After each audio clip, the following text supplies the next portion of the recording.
I once believed that blood was thicker than water, that no matter how hard life got, your family would stand beside you, support you, fight for you, and shelter you from the world's cruelty. But life has a twisted way of teaching lessons. And mine came wrapped in betrayal. My name is Kwaku. I come from a small but proud village in the heart of Ghana, a place where everyone knows your name, your parents, and what you ate for breakfast. Our family ran a little provision shop, right? In the center of the marketplace, a simple business passed down through generations. It was more than just a source of income. It was the legacy of my grandfather and the pride of our clan. From the moment I could walk, I was in that shop stacking canned goods, sweeping the floor, watching my father haggle with customers over the price of yams. And by my side, always, was my older sister, Abina. She was the firstborn, the golden child. Beautiful, witty, sharp-tongued, and dangerously clever. People in the village said she had the charm of a queen and the ambition of a snake. We grew up in that shop together, but only one of us truly wanted to protect it. As the years passed, my parents grew older and tired, and the responsibility fell on us, the next generation. I was eager. I wanted to grow the business, expand it into nearby towns, maybe even build a delivery system no other shop had. But Abina wanted power. She wanted the throne without the burden. What started as small disagreements over stock and pricing soon turned into heated arguments. She'd mock my ideas in front of customers, dismiss my efforts, and eventually whisper things to my parents behind my back. Then came the day that changed my life. I was accused of stealing from the business. Quick with a boy who slept in the storeroom just to keep rats from chewing the rice bags. Me, who had given every ounce of sweat to keep the family name alive. My parents didn't ask questions. They didn't give me a chance to explain. They believed her. And just like that, I was fired from my own family's legacy, thrown out onto the dusty road with nothing but shame and the clothes on my back. But what they didn't know was that pain builds power. That betrayal awakens a fire inside a man. That the boy they cast out would one day return, not for revenge, but to show them just how far a broken man can rise when he chooses himself. This is the story of how my sister's lie destroyed me, and how my success made my entire family come crawling back. But not all homecomings are happy. And not every smile hides love. Some hide hunger. Growing up in our village, you learn quickly that family isn't just blood, it's the thread that holds your life together. My name is Kwaku, and I believed that thread would never break. I was wrong. My father Kwabena was a well-respected man in our town. He built a small but thriving provision shop at the corner of the main road, right across from the town square where children played and elders gossiped under the baobab tree. It wasn't a palace, but it was our crown jewel. My sister Abina was the apple of my parents' eye. She was graceful and charming, always with the right words and an innocent smile that could melt even the harshest village chief's heart. I, on the other hand, was the silent workhorse, the one who fixed broken shelves, carried sacks of maize, and ran errands from dawn until dusk. I didn't mind. I believed that hard work always pays off. When our parents started getting old and tired, I naturally stepped up. I handled inventory, introduced bookkeeping to track our earnings, and even negotiated better deals with suppliers from the nearby city. Sales improved, customers increased. I thought I was doing everything right, but I didn't notice the shadows forming behind me. Abina began to change, subtly, at first mocking my new ideas, dismissing my attempts to modernize, claiming I was trying to erase our traditions. I brushed it off. Maybe she was just adjusting to the shift in responsibilities. After all, we had grown up side by side. Then, one evening, my father called me into the back room of the shop. His face was hard, unfamiliar. My mother sat quietly, her eyes full of something I couldn't understand: disappointment. Shame. We've discovered some missing funds. Kwaku, my father said flatly. Abina has been going through the books. There are gaps, large ones. I froze. That's not possible. I've kept every receipt. You can check them yourself, he cut me off. She says you've been pocketing profits. Maybe to build your own business behind our backs? The world spun. My own father, my own mother, believed that I had stolen from them. I would never. We've made a decision. He interrupted again. You are to leave the business immediately. I stood there, stunned, waiting for someone to say it was a mistake. A joke. But my mother's silence confirmed everything. Abina stood outside the door, arms folded, pretending to look concerned.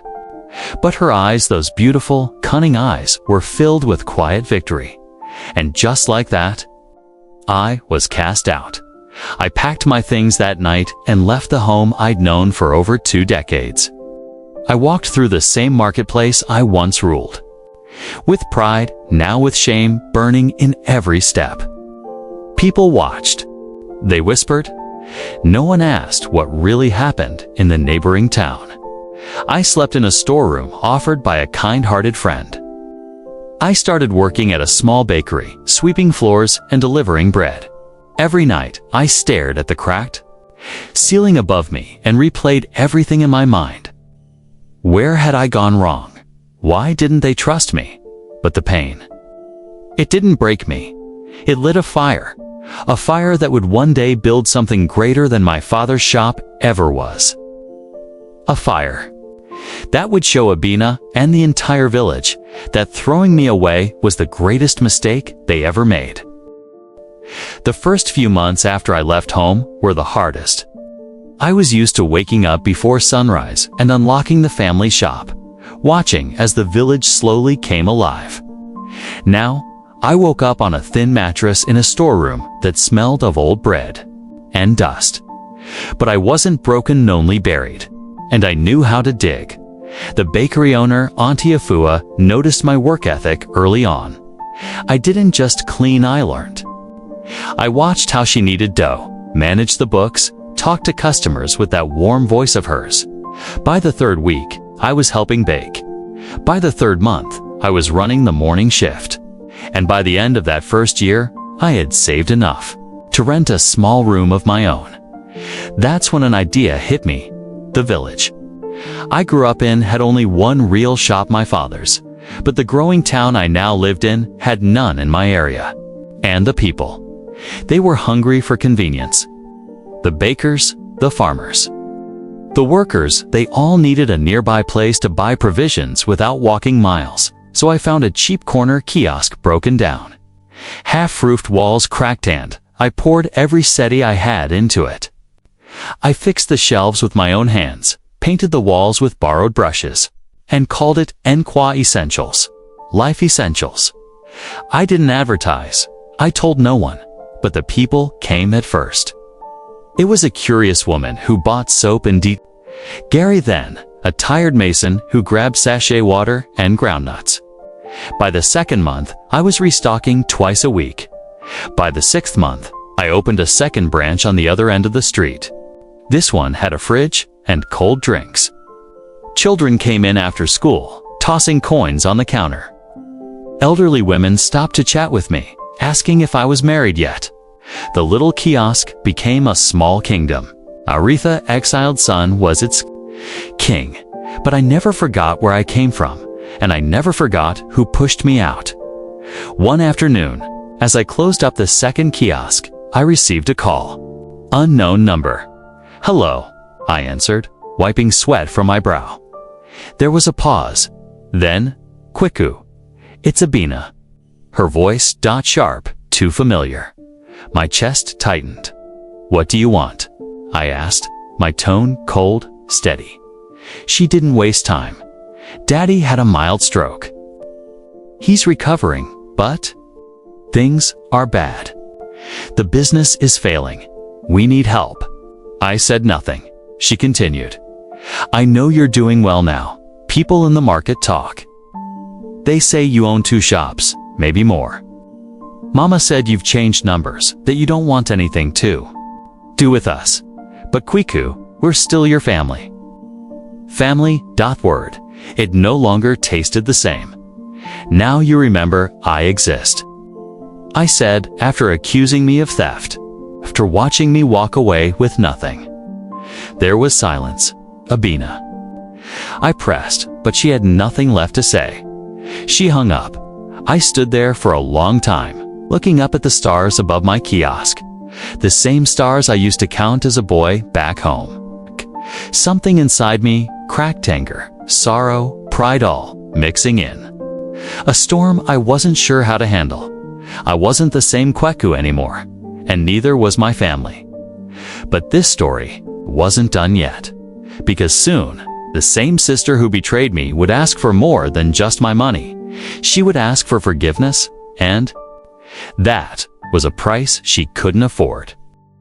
Time moved like thick molasses. I kept my focus, stayed quiet, expanded the business. Soon, I had 4 branches, one in the market square, another near the transport hub, one beside the clinic, and the last across from the new school. I hired young men and women I trusted, trained them like Auntie Afua trained me. We were feeding the town now, not just with goods, but with opportunity. And then, on a Sunday afternoon when the clouds were heavy and the air smelt like coming rain, they came. Yes, they. My mother. My father. Now thin, his once intimidating belly sunken beneath his faded agbada. And Abena, my sister, dressed to impress in what looked like expensive lace and heels that hadn't touched village soil in years. I stood outside my main shop, counting stock with 2 of my workers when they approached. My staff looked nervous. Kweku, my mother called. A forced smile stretched across her face. My son. Look at you. I didn't move. I simply folded my arms and waited. The tension was sharp enough to slice yam. Father tried to speak next. We've heard. You've done well for yourself. We're proud. Proud. The word hit me like a slap. These were the same people who banished me, spat on my name, who chose a lie over their own son. And now, they were here, smiling like nothing ever happened. Abina finally stepped forward. Look, she said, with that same tone she used when manipulating father. We made mistakes. We were angry. We didn't handle things well. I said nothing. But, you've done well, and we thought. She paused, her eyes flicking toward my workers, then the shop. Maybe you could help us. The shop back home has collapsed. The taxes, the debts, it's too much. She inhaled deeply. We want to start again. Open something. Maybe in your name. Now I laughed loudly, the kind of laugh that draws attention from across the street. In my name, I asked. You want me to build another kingdom just so? You can claim it again, like the last one. They looked uncomfortable. I stepped forward slowly, voice low and sharp. Let me ask you something, Abina. When you accused me of stealing, did you ever feel guilty? Did it keep you up at night? Or were you too busy planning your engagement party? She looked away. Good, double quotes, mother, I said, turning to her. The day I left, you didn't even pack me food. You just stood there and told me I was no longer welcome. But now I'm your son again. Kweku, please, she whispered, but I cut her off. No, you didn't come here for reconciliation. You came for money. You came because the son you cast out made it. Father finally raised his voice, hoarse and shaky. Don't talk to your mother like that. I will talk to her the way I was talked to. I shouted, for once, you will all listen. People across the street were watching now, whispering. My employees stood frozen behind me. Get out, I said, voice flat. They didn't move. I took a step closer. You heard me? You are not welcome here. Then I turned to Abina. And tell your husband, who now sells phone cases in a crow. Not If he needs a job, he can apply like everyone else. She gasped. Yes, I knew everything, every little detail. Success teaches you not just how to grow, but how to observe. They left with their heads low. Pride cracked like a broken pot. But that wasn't the last of them, because a few weeks later, they came back. Not with requests, but with lawyers, yes. My own family tried to sue me for inheritance. The same inheritance they claimed I never deserved. Now that it was profitable, they believed it belonged to them. But if they thought the old Kweku was still here, they were wrong. When the court summons came, I thought it was a joke. I even chuckled, thinking maybe a customer was trying to prank me. But when I saw the signature, Amensa, Legal & Co., my stomach turned. That was one of the bigger firms in the region. Inside the thick brown envelope were documents that accused me of illegally benefiting from family property and withholding shared assets. My family claimed the first shop I helped build belonged to all of us, and since I used my experience and connections from that time to become successful, they were entitled to a portion. It would have been laughable if it wasn't so dangerous, because in Ghanaian village courts, and even in city ones, emotions and reputation carry weight. The idea that family would drag me into a lawsuit over success I had built from Penet was insulting. But it also forced me into a fight I didn't want. My lawyer, Auntie Afua's friend from university, was calm. "We'll fight this," she told me, "but you must be prepared. They will bring stories, fake witnesses, anything." And they did, in court.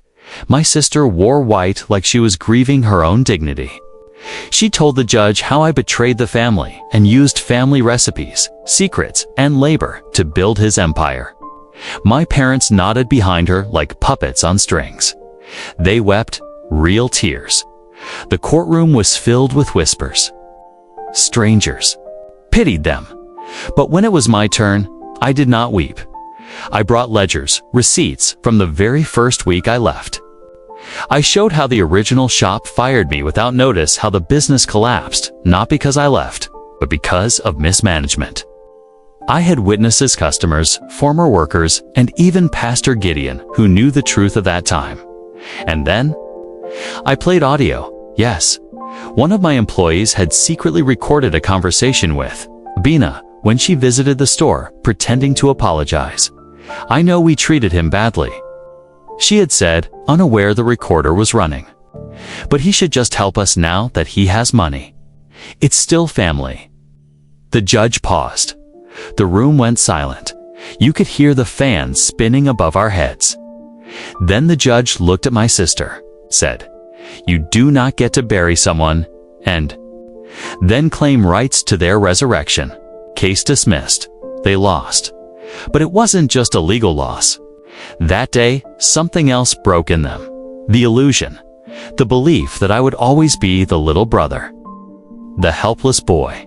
The silent one. No longer. After the ruling, my father tried to speak to me outside the courthouse. "My son." I didn't stop walking. He called louder. "Kweku." I turned once, looked at him and said, "You lost me the day you believed a lie over my life. Now, I believe in me. That is enough." Then I walked away. But even then, I thought that would be the end of it. It wasn single quotes. Because 1 month later, Abina returned, alone, and this time, she wasn't asking for money. She was begging for mercy. It was early morning when my receptionist knocked on the door of my office. "Sir, there's someone waiting outside. She says she won't leave unless she sees you." I had just finished reviewing supplier contracts. My mind wasn't ready for drama. "Who is it?" I asked. She hesitated. "Your sister, Abina." I froze, against my better judgment. I told her to let her in. Abina stepped in looking like someone who had aged 10 years in 2 months. Her hair was no longer straightened and styled. Her white lace blouse had a stain. Her eyes were red, not from makeup, from sleeplessness and regret. She didn't even wait for permission before dropping to her knees. Quiku, please that name again. Quiku, the name they spat out like an insult before, now clung to her like a last hope. She wept. Not the crocodile tears of the courtroom, but something deeper. Something real. I lost everything, she whispered. The business is gone. Mama and Papa won't speak to me. My husband found out about the court case and left. My kids ask why we don't have lights anymore. I wanted to say, and what? Does that have to do with me? But I did in single quotes, she went on. I was wrong. I believed I could manipulate blood and win. I thought you'd never rise, but you did. Silence. I poured her a glass of water. She didn't drink. She just said the thing that broke whatever walls I had built up. I didn't just get you fired, Quiku. I did it because I was jealous of how much the customers liked you. I lied to Papa. I said you were stealing. That's why he fired you. It wasn't even his idea. I sat back. The truth at last, and it hurt more than all the lies. But somehow, I felt light, as though the weight I carried all these years had finally been named so it could be put down. After a long pause, I told her quietly, I forgive you. She gasped. You what? I forgive you, Abina. But, I leaned in. Forgiveness does not mean I'll give you everything I worked for. I built this alone after you threw me out like trash. I can't undo that, and neither can you. Oh, tears streamed down her face. I know. I continued, but I'll help your children, not because of you, but because they didn't ask to be born into this mess, and because they still have a chance to do better. That day, I gave her money, not cash in hand, but to a trust fund under her kids' names. I assigned them school sponsorship through a private donor initiative my company supported. As for Abina, I told her to seek help to rebuild her character before she ever thought of rebuilding her business. She left, silent. Some people said I was too soft, but I knew the truth. Choosing peace is not weakness. It is power today. My businesses operate in 4 regions. I mentor young entrepreneurs, especially those from broken homes, misunderstood families, and quiet villages. And when people ask about my past, I smile and say, once upon a time, my sister got me fired. But God gave me purpose.